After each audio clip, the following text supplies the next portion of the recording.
In the early 1600s, the town of Peebles was a prosperous little royal borough, quite close to Edinburgh. And the residents thought the town far above the other border towns of that time, with their witches and border reavers, raiding and heathens. Peebles, they thought, was well above all that.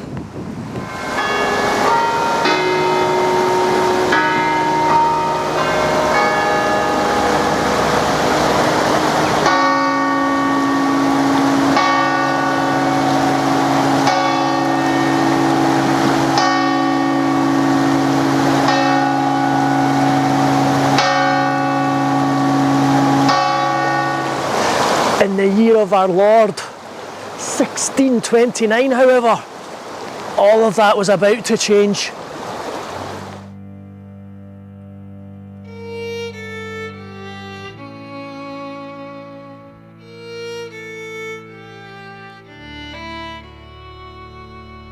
(1629) had seen a nice spring in Peebles. By all accounts, the year was shaping up to be a prosperous one and a good harvest. Everything looked good, but idle gossip was beginning to infect the town. Why? Did Catherine Road and Marion Boyd hurry down through town every night towards the Tor Hill, ignoring their neighbours? Why?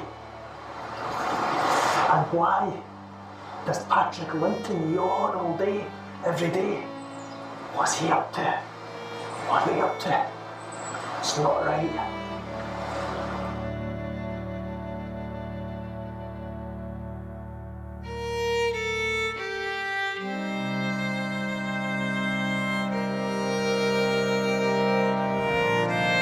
This idle gossip was beginning to turn to speculation. And when Marion Boyd, Gilbert Hogg and Janet Henderson missed the kirk service 2 Sundays in a row, an absolute sin in those days, the speculation began to get a bit sinister.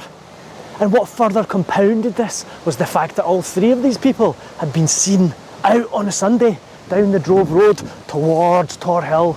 What was going on?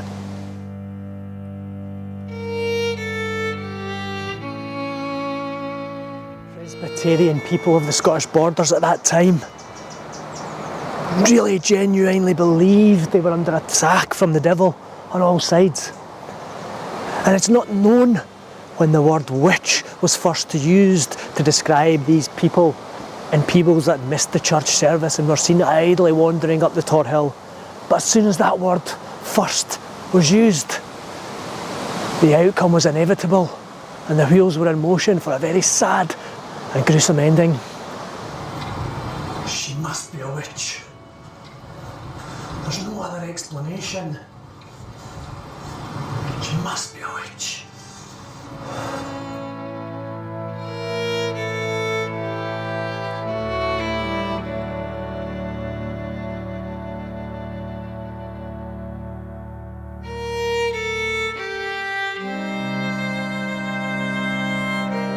In 1629, religion was a whole lot different than it is today. Today, religion is a choice, an interest, a lifestyle perhaps. But in 1629, religion was everything. Religion was real. Religion was the law. Religion was something you had to abide by, otherwise you were a devil worshipper.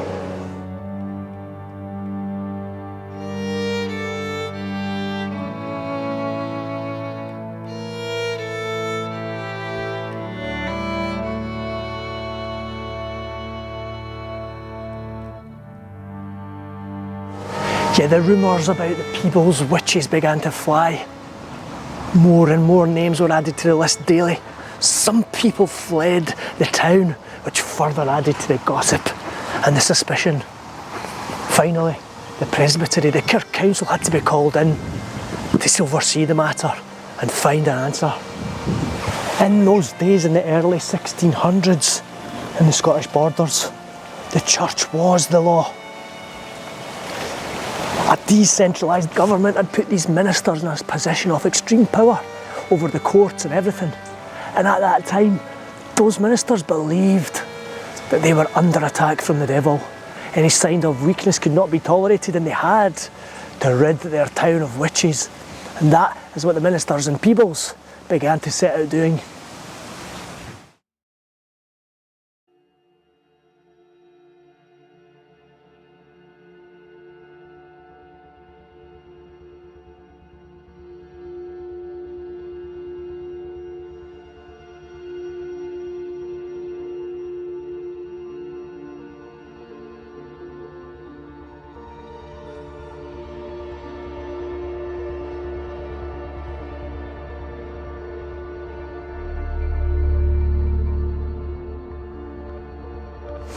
The accusations were so wild and becoming so out of hand that the kirk, the presbytery, had to meet to discuss these matters.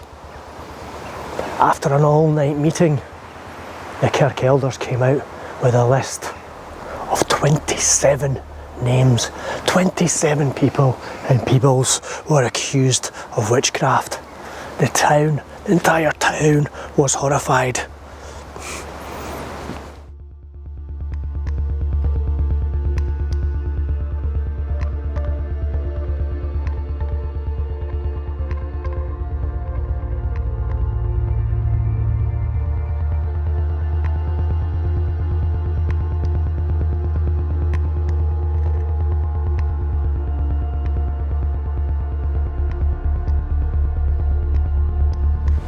A commission was granted from the Privy Council in Edinburgh soon after the names were released. And the kirk elders of Peebles wasted no time in rounding up all 27 of the accused witches.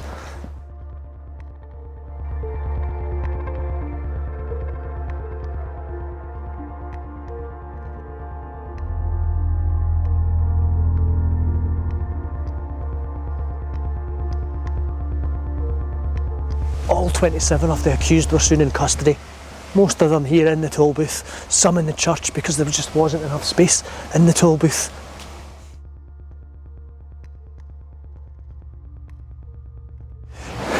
The toll booth building stood right here. Now the Cuddy in Peebles are now occupied by a block of modern flats. The site was excavated in 1985 and remains of the actual old toll booth building were found there. An imposing old stone structure. The conditions would have been terrible in there. Very cold and wet and dark and unsanitary.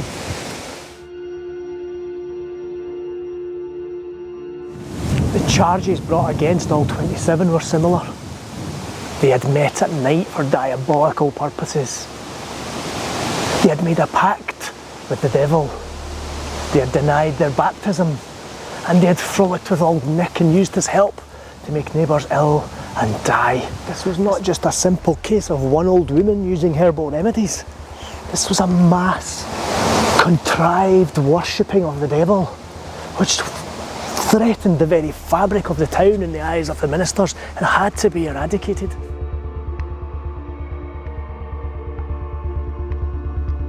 State of full consciousness and under no duress, all of the prisoners denied the charges.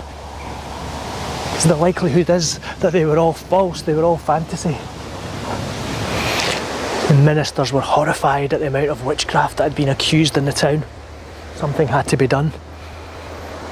The bailies' men wasted no time interrogating the prisoners, ensuring they had no sleep whatsoever for days and days on end, and tormenting and torturing them until confessions began to come.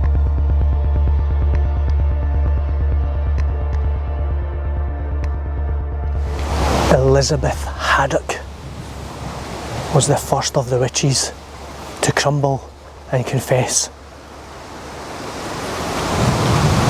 In the court papers, Elizabeth is described as a young girl. Now in 1629, a young girl probably meant 11 or 12 years old. And it's very easy, I think, to get wrapped up in the statistics and the logistics of the whole witches trials and the numbers, but when you think of this 11 or 12-year-old girl who'd gone from a carefree, innocent youngster frolicking with her friends one week or one day even. The next day she was in jail, being tortured, facing certain death and being completely ostracised by her family and friends for fear of themselves being accused of being witches. It must have been absolutely despairful, frightening. A different world completely. She was tortured day in, day and night until she confessed the first one. You just imagine if that was your daughter or your sister or your granddaughter who'd suffered this terrible, terrible fate. It's absolutely unthinkable these days, and I think we all need to put ourselves in the shoes of Isabel Haddock, or our father, or our mother, or our sister, or our friends, and just imagine that horrendous, horrendous fate.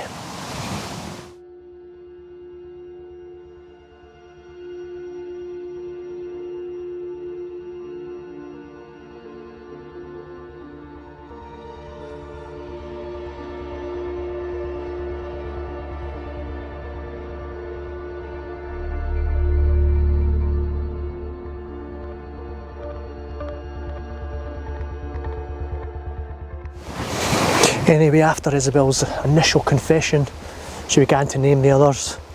She had no choice. She was being absolutely tortured into this. The others began to confess. They began to release details of the crime, very, very detailed descriptions of the devil and what they had done with him up on Tor Hill. Probably all imagined by the ministers and forced from the people under complete and utter agony.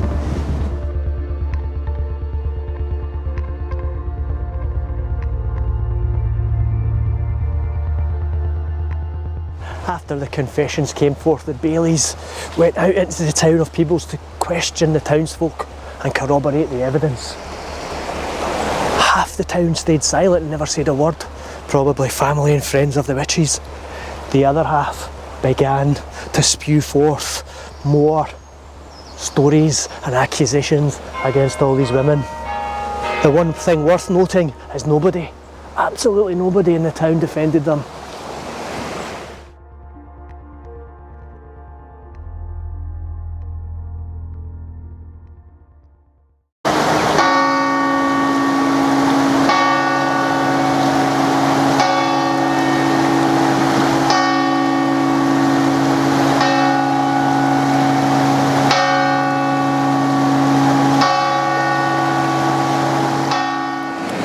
The court now had all the evidence it needed to forge on with a verdict.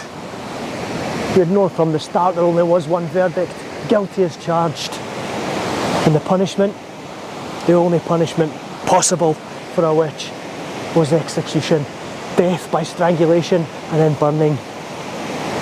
This was the punishment laid out for 24 of the 27 people. 3 people were past a verdict is not proven for some reason.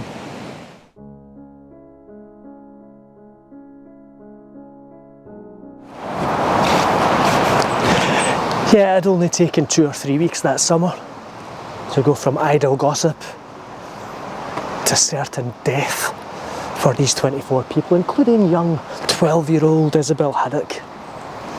On the day of their execution, imagine how you feel waking up on the day of your execution. Their heads were shaved, they were almost stripped naked, they had no shoes on, that's for certain. And all 24 were marched from the toll booth to the place of death up on Venlaw Hill, known as Calf Hill in those days. You can just imagine how if you felt walking through those throngs of people in what had only a few weeks ago been your hometown, your playground, was now about to become your pyre.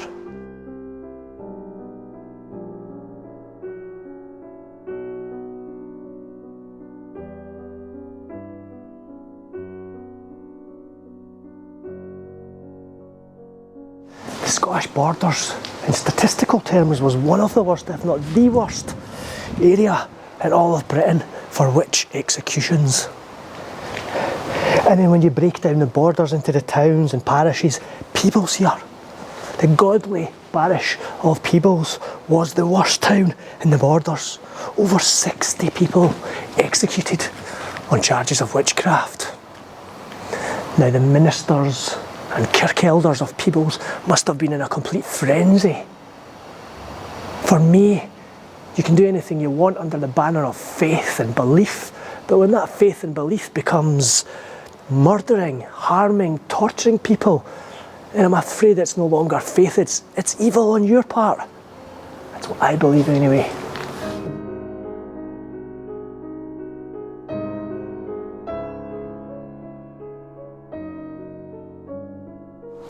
All 24 now proven witches were marched up here, barefooted, bareheaded, to meet their terrible end.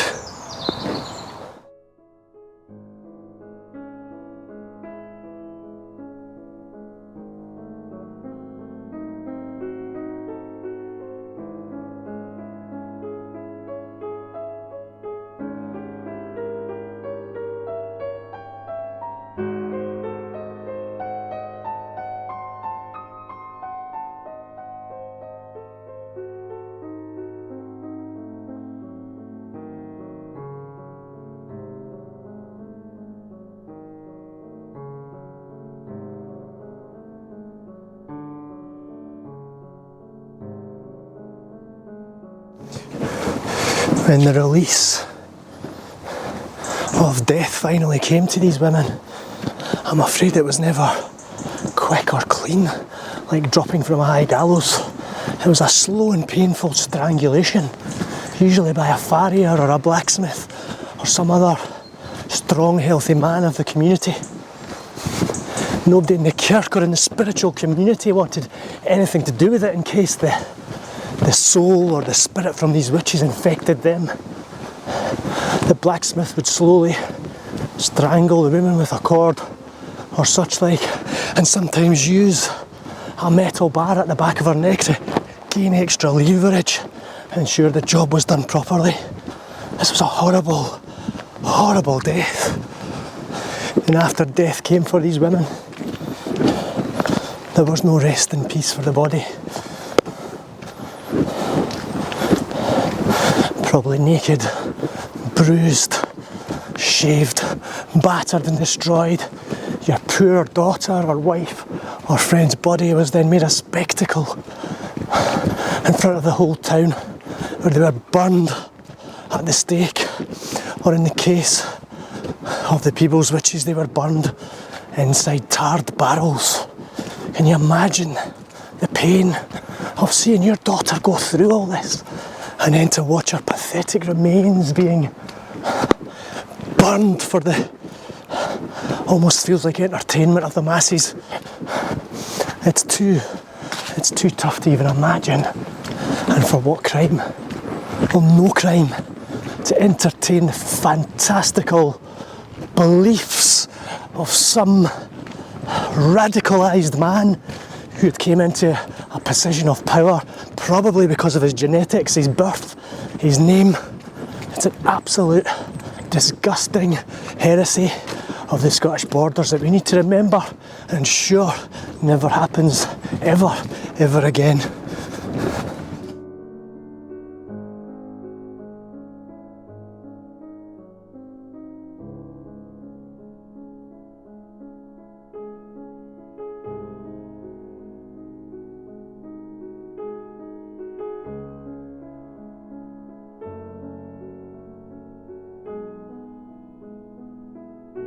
Of the 24 accused witches had been sealed. They would never again see another sunset or a sunrise over their beloved River Tweed. They would never again cast eyes on their children, their husbands and wives, their mothers or fathers, or their friends. They were gone. But there was a ray of light for three people. Three people had been delivered a not proven verdict. Susanna Elphiston, Margaret Johnston and Joke the Graham, for whatever reason, had got off with death that day in June. It was a ray of light and perhaps some hope for these three people and their families. It was, however, a ray of darkness for the kirk. How could these three accused witches possibly be innocent when the other 24 were guilty? The fate of these people was pretty much a foregone conclusion too.